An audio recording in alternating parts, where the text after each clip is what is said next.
할렐루야.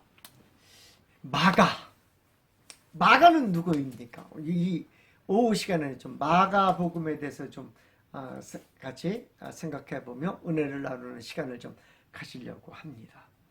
마가는 누구입니까? 성경에 가장 어린 나이에 예수님을 믿은 사람이에요. 그렇게 얘기하면 안 되겠네요. 보리떡 준 소년이 있기 때문에 보리떡하고 물고기 준 소년이 있기 때문에 안 되겠네. 어린 나이에 예수님을 알고 예수님을 믿은 자였습니다. 예수님의 제자 중에 가장 젊은 사람은 우리가 알다시피 요한이었어요. 사도 요한. 세례 요한 말고 사도 요한이었어요. 그 요한보다 나이가 더 어렸다라고 이야기하는 사람이 바로 이 마가입니다. 대개학자들은 마가복음 그 14장에 있는 예수님이 감람산에서 잡히시던 모습이 이 14장에 나와 있거든요. 마가복음 14장에. 이 본문이 마가복음 14장에 있는 이 본문이 다른 그 복음서에서는 없어요. 유일하게 마가복음에만 딱 나오는 모습을 보게 됩니다. 마가가 감람산에서 기도하실 때도 거기에 있었다는 증거가 되기도 하는 본문이라고 합니다. 마가복음 14장 51절 52절을 보면 한 청년이 벗은 몸에 배 혼이불을 두르고 예수를 따라가다가 무리에게 잡히매 배 혼이불을 버리고 벗은 몸으로 도망하니라. 이 인물이 마가라는 거예요. 마가. 자기라고 감히 못 쓰고 젊은 한 청년이라고 그 마가가 썼다라는 거예요. 그 청년이 바로 그 마가라고 얘기해주고 있습니다. 51절에 예수님이 잡히실 때에 몸에 혼이불을 덮고 예수님을 따라가는 거예요. 예수님이 잡혀갈 때 예수님을 딱 따라가는 거예요. 뒤에서. 그러다가 사람들이 너도 예수님 당 아니냐 예수 당 아니냐 하고 딱 붙잡으니까 나는 아니야 하면서 어떻게 혼이불을 먹고 그냥 막 도망한 사람으로 알려진 인물입니다. 그러니까 이 마가는 어려서부터 예수님을 믿고 따른 자였습니다. 어려서 신앙을 가진다는 것이 얼마나 귀한지 모릅니다. 나이 들어서 신앙생활을 하게 된 분들이 가장 부부하는 것이 뭡니까? 모태신앙자들 아니겠어요? 당신이 어떻게 모태신앙자냐고. 부모를 잘 만나서 모태신앙자 부럽다고 말이야. 늘 그러는 모습들을 보게 됩니다. 그래서 어려서부터 신앙생활하는 것이 참 귀하다는 그런 생각들을 해봅니다. 그래서 우리도 자녀들을 잘 신앙으로 양육하는 성도들 되시기를 바랍니다. 이 마가를 뭐라고 부르냐 하면 마가 요한이라고 부릅니다. 요한이라는 이름이 또 나와요. 그래서 참 요한이라는 이름이 이스라엘에서는 흔한 그런 이름이에요. 마가 요한이라고 하는 이 이름은 유대식 이름하고 그 로마식 이름하고 섞여 있는 이름이에요. 섞여 있는 이름. 당시에 많은 유대인들이 이렇게 이름을 지었습니다. 대표적인 인물로 우리가 또 알 수 있죠. 누가 그렇습니까? 사도 바울. 바울이라고 하고 또 뭐라고 불러요? 사울이라고 하고. 사울은 어떤 이름이에요? 유대식 이름이에요. 바울은 로마식 이름이에요. 그 사도 바울이 어떤 이름을 가지고 써요? 로마식 이름을 가지고 써요. 로마식 이름. 왜 이 로마식 이름을 가지고 쓸까요? 헬라 사람들을 앞에서 쓸래니까. 어떤 분은 그래요. 그 사람이 저기 더 선호한 것은 그분이 뭐 겸손해서 그 이름처럼 낮은 자로 하나님 앞에 서기 위해서 그랬다. 그 의미도 굉장히 의미가 있는 말이겠지만 헬라인들에게 다가가려면 더 헬라인들이 어떤 이름을 선호하는 거예요? 바울이라는 이름을 선호하는 거예요. 마가도 역시 마찬가지예요. 마가 조금 이따 할 거지만 당시 많은 유대인들이 이렇게 이름을 지었습니다. 바울도 사울이라는 유대식 이름과 바울이라는 로마식 이름이 같이 사용하고 있는 모습을 보게 됩니다. 이 마가의 어머니는 우리가 너무나 잘 아는 인물일 수도 있습니다. 그의 어머니의 이름이 마리아예요. 그 당시에 너무 많이 마리아가 많아가지고 내가 막 헷갈려요, 진짜. 어떤 마리아가 그 마리아인지 내가 막 헷갈려. 난 그 마리아가 그 마리아 같은데 그 마리아가 그 마리아가 아니요. 참. 너무 마리아가 많아요. 근데 하여튼 마리아야, 이름이. 마리아인데, 우리는 마리아라는 이름보다 그의 집 다락방을 기도초로 예수님과 제자들에게 마지막 만찬 자리로 사용하도록 하였다라는 거예요. 이것은 누가 허락하는 거예요? 마가 허락하는 거 아니에요. 마가는 어리니까지. 누가 허락하는 거예요? 어머니 마리아가 허락하는 거예요.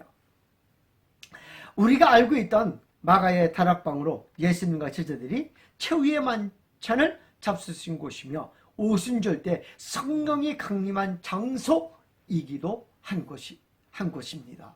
이거 그의 집안이 뭐로? 신앙으로 탄탄하다는 것을 좀 우리가 볼 수가 있는 것입니다. 그러나 바울을 따라 나선 첫 선교 여행에서 마가는 실패하게 됩니다. 바울이 선교를 다니며 죽을 고비를 넘길 때 젊은 마가는 그 죽을 고비 넘기는 그 환란을 견디기 힘들어했습니다. 그래서 밤빌리아에서 바울을 떠나 예루살렘으로 돌아오게 됩니다. 바울은 밤빌리아 이후 아시아와 어디로? 마게도냐로 이렇게 전도여행을 계속해서 하는 모습을 보게 됩니다. 마가는 고민했을 겁니다. 자기 젊은 나이에 전도 괜찮지 젊은 혈기에 따라갔다가 실패했으니까 얼마나 고민이 많았겠어요. 외삼촌인 바나바를 만나며 더욱 신앙이 깊어지고 그가 선교를 다시 시작하는 모습을 보게 됩니다. 후에 바나바는 조카인 마가와 함께 선교를 다녔으며 이 마가복음을 기록하게 되었다는 사실입니다. 네로 왕제가 기독교인을 무법자로 몰며 박해할 때 복음의 내용을 변증하며 박해당하는 성도들에게 진리의 확신과 함께 위로를 주기 위하여 기록한 듯 합니다. 다시 말할게요. 마가복음은 누구를 위해서 썼다고요? 헬라인들을 위해서. 고통당하고 환난당하는 헬라인들을 위해서 이 마가복음을 기록한 모습을 보게 됩니다. 헬라인들에게 다가가기 위해서 누가? 바울이 어떤 이름을 썼어요? 헬라식 이름을 쓴 것처럼 마가도 누구에게? 헬라인들에게 다가가기 위해서 이 제목 이름을 뭐라고 쓰는 거예요? 마가복음이라고. 요한복음이라고 한 거라고 마가복음이라고 써.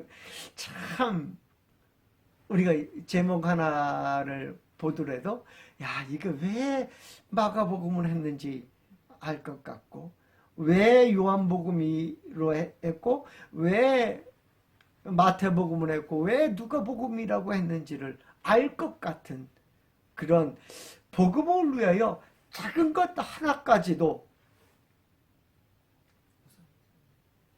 변화를 주는 맞추어 주는 바울이 얘기한 내가 어떤 자에게는 어떻게 되고 내가 어떤 자에게는 어떻게 내가 헬라인에게는 헬라인처럼 유대인들에게 유대인처럼 다가가는 그 모습을 가지고 있었던 복음의 모습을 우리가 보게 됩니다.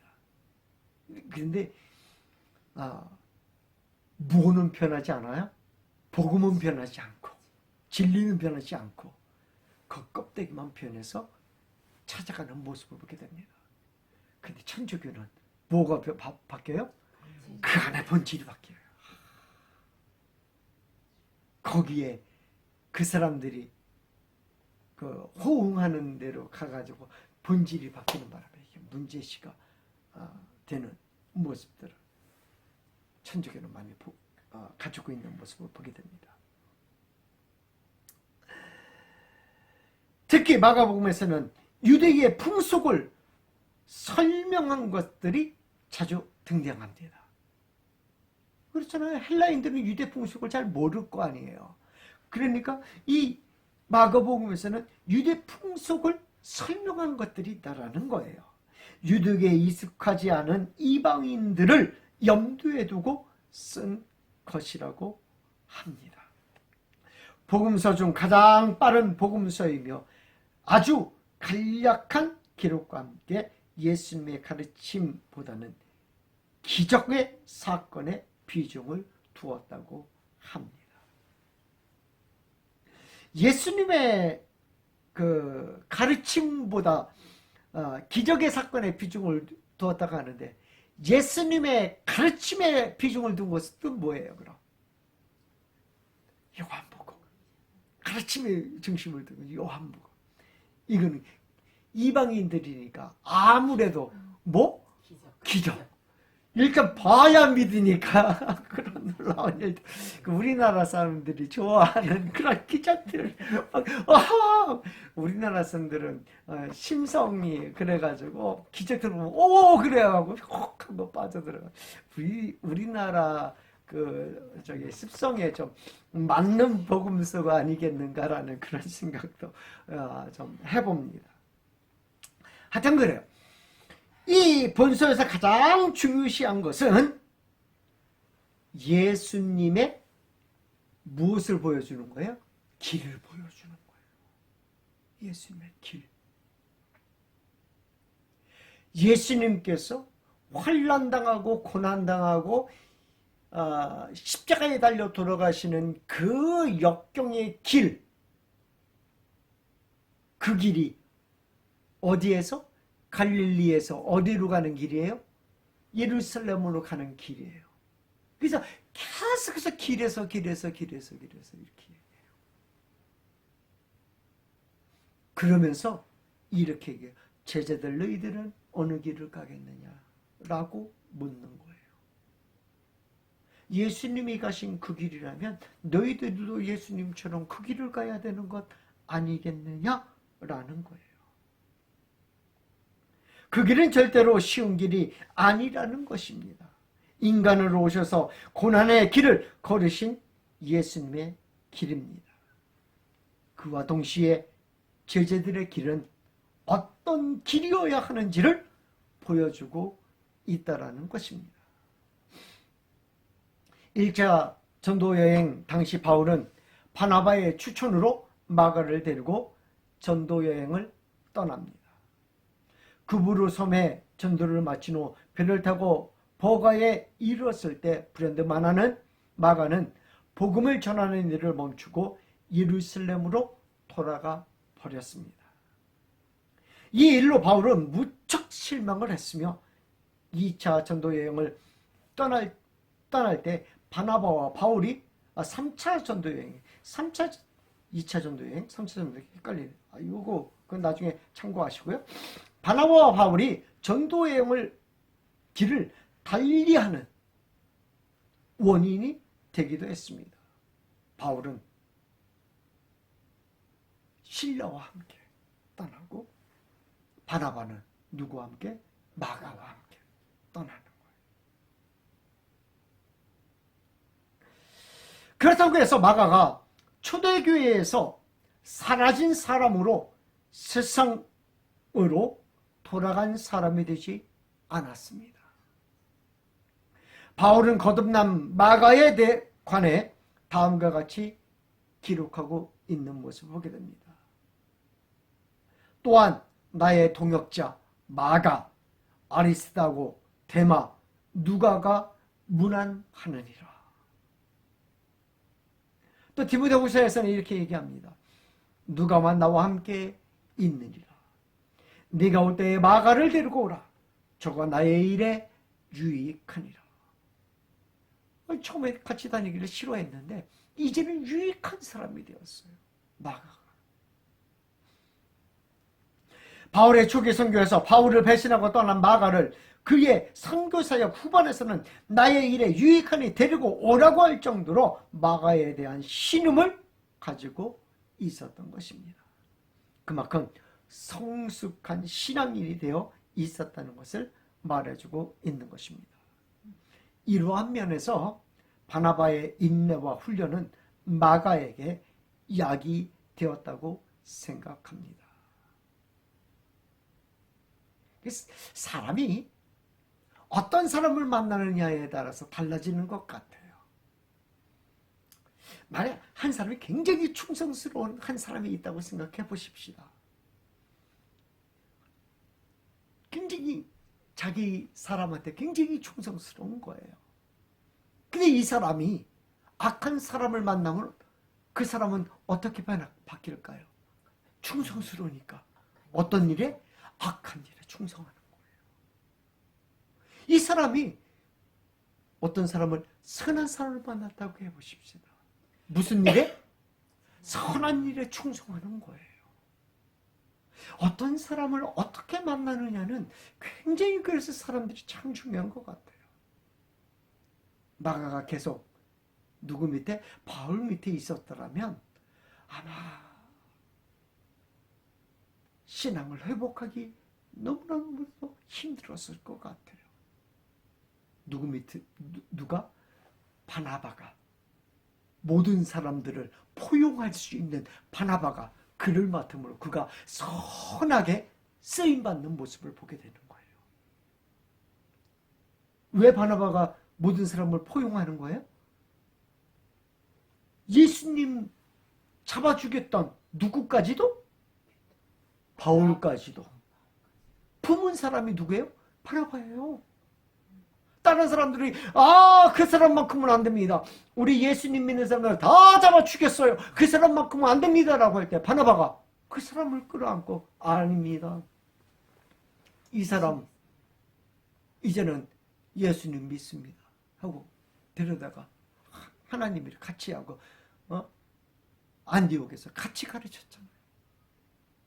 그래서 안디옥 교회가 참 좀 부흥했던 모습을 보게 됩니다. 아마 바나바가 아니었으면 쉽게 기득권으로 바울이 들어오기 힘들었을 거예요. 왜? 전적이 있으니까. 전적이. 예수님 믿는 사람들 다 잡아다가 옥에 가두고 막 죽이는 일이 앞장섰으니까. 누가 그 사람하고 만나서 무엇을 하려고 했겠어요?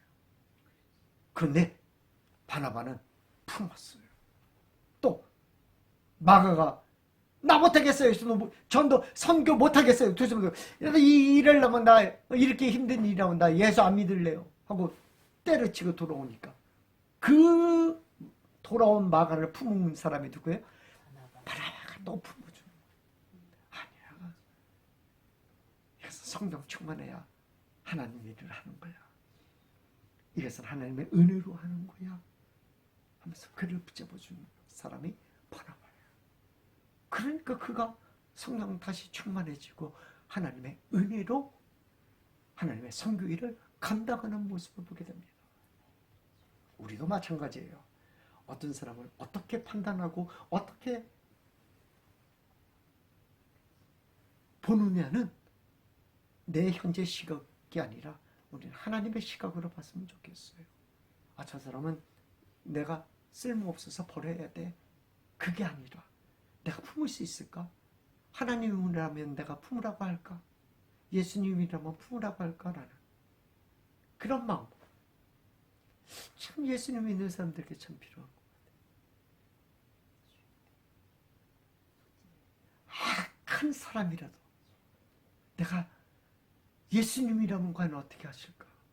악한 사람이라도. 그렇죠. 그런데 그게 쉽지 않아요. 하나님의 은혜가 아니면 그거 그렇게 할 수가 없어요. 하나님의 은혜가 아니면. 근데 하나님께서 또 누구를? 그런 사람들을 품어 안을 수 있는 사람들을 더 붙여주시는 거예요. 그래야 이게 하나님의 은혜 가운데서 가능한 일이지 내 심정 가지고는 안 돼요. 내 심정 가지고 뭐요? 자꾸 찔리기만 하지. 내 심정 가지고 자꾸 찔리기만 하지. 이게 자꾸 안 돼요. 그런데 하나님이 보내주시는 그런 사람들을 통해서 또 끌어안는 거죠. 하나님께 귀하게 쓰임받는 종들이 되시길 주님으로 축원을 드립니다. 후에 베드로는 마가를 자신의 아들이라고 부릅니다. 베드로전서 5장 13절에 보면 택하심을 받은 함께 받은 바벨론에 있는 교회가 너희에게 문안하고 내 아들 마가도 그리하느니라. 초대교회 그 마가를 좋아하는 사람들이 굉장히 많아졌어요. 바울이 선교 초기 때는 안 된다 하고 다 마가를 거부했는데 이게 중후반에 이르러서는 다 마가를 좋아하는 사람들로 다 바뀌어버렸어요. 모습을 보게 됩니다. 마가는 바울의 동역자이자 하나님의 일에 유익한 자가 되었으며 심지어 사복음서 중 하나인 마가복음의 저자가 되는 축복까지 받게 되었습니다. 본서에서 말하고 있는 것은 이제 본문에서 말하고 있는 것은 무엇입니까? 하나님의 아들이 예수님이라고 소개하고 있습니다. 왜 아들이라고 소개하고 있습니까? 이 아들이라고 하지만 이는 독생자로 소개하고 있는 것입니다. 독생자를 인간적인 단어로 생각해서 창조된 자, 나아진 자로 설명하면 그 의미가 다르게 됩니다. 창조된 자, 나아진 자로 설명하면 어떤 걸? 하나님과 빌립보서 2장 6절의 말씀과 뭐 하는 거예요? 대치되는 말씀이 돼요. 하나님으로부터 창조된 아들. 우리는 다 창조되었잖아요. 부모로부터 만들어진 자들이 아니라 우리는 하나님으로부터 창조된 자잖아요. 그 예수님도 나아졌으니까 아들이라고 부르는 거 아니냐라고 하면 안 된다라는 거예요. 그렇게 되면 빌립보서 2장 6절에 그는 근본 하나님의 본체시너라는 말씀에 뭐가 돼요? 대치가 돼요. 하나님은 하나님의 본체신데 하나님으로부터 나아졌어? 하나님으로부터 창조되었어? 라는 의미가 되는 거예요. 그래서 이것은 창조된 자로 나아진 자로서의 의미가 아니라 독특한 외아들이라는 의미가 되는 것입니다. 예수님은 그 본질상 하나님과 동등하다고 성경은 말해주고 있습니다. 빌립보서 2장 6절 말씀 그는 근본 하나님의 본체시나 하나님과 동등됨을 취할 것으로 여기지 아니하시고 하나님은 본체신데 창조되어서는 나아져서는 안 되기 때문입니다. 그래서 아들이 독특한 외아들 외아들이 되는 것입니다. 그래서 본질상 동등한데 아들이라고 부르니 그를 독특한 외아들이라고 부르는 것입니다. 독생자는 이런 의미가 있다라고 합니다. 어떤 의미? 유일하다는 거예요. 유일하다는 거. 그리고 하나이고 다른 이가 없는, 하나이고 다른 이가 없는 그 의미가 독생자라는 의미예요. 마치 사도행전 4장 10절의 말씀처럼 다른 이로서는 구원을 받을 수 없나니 천하 인간의 구원을 받을 만한 다른 이름을 우리에게 주신 일이 없음이라 하였더라.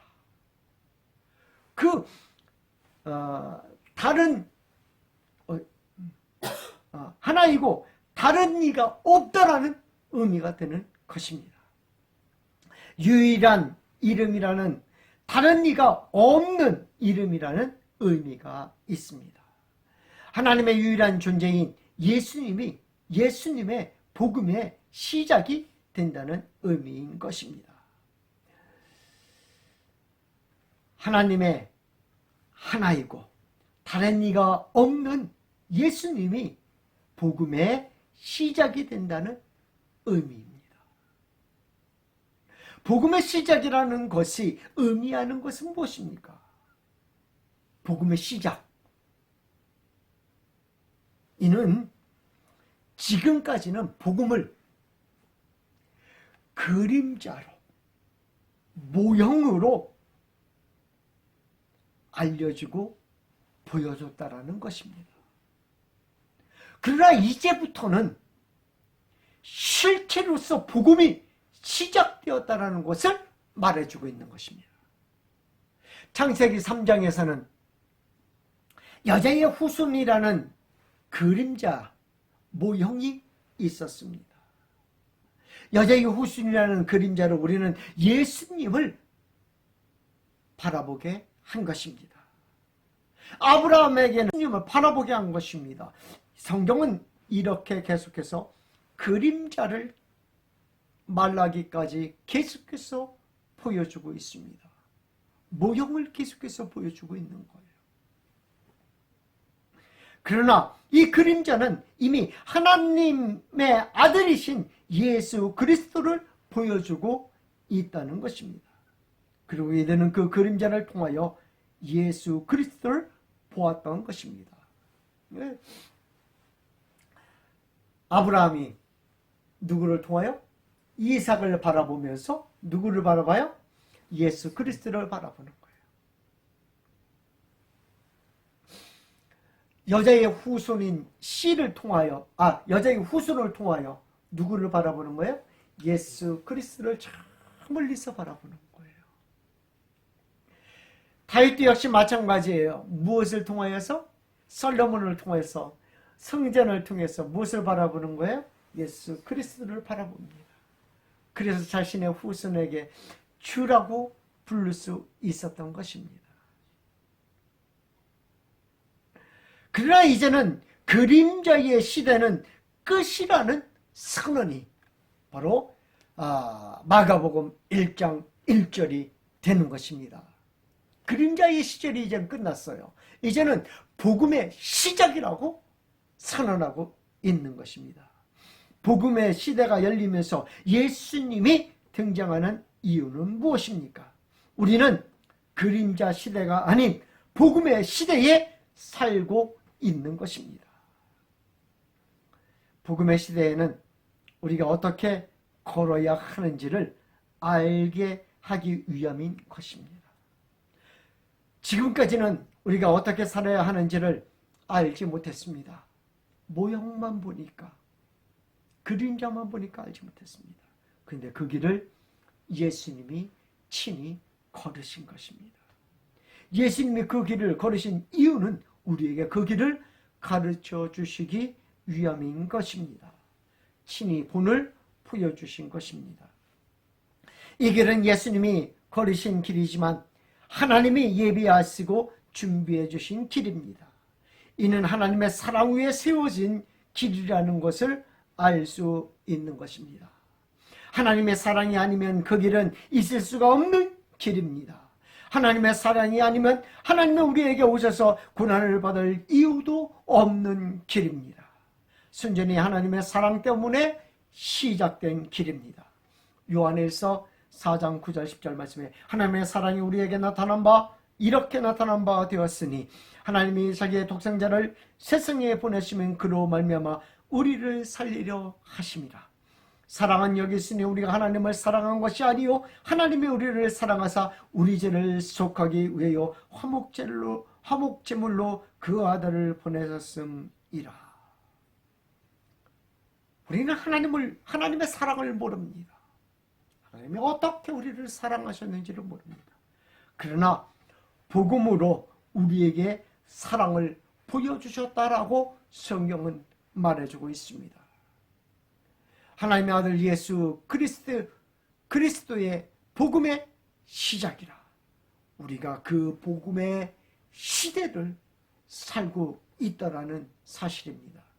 복음의 시대에 우리가 갈 길을 예수님이 가르쳐주고 있는 것입니다. 예수님을 잘 쫓아가는 귀한 역사가 여러분의 신앙생활 가운데 있기를 주님으로 축원을 드립니다. 기도하겠습니다.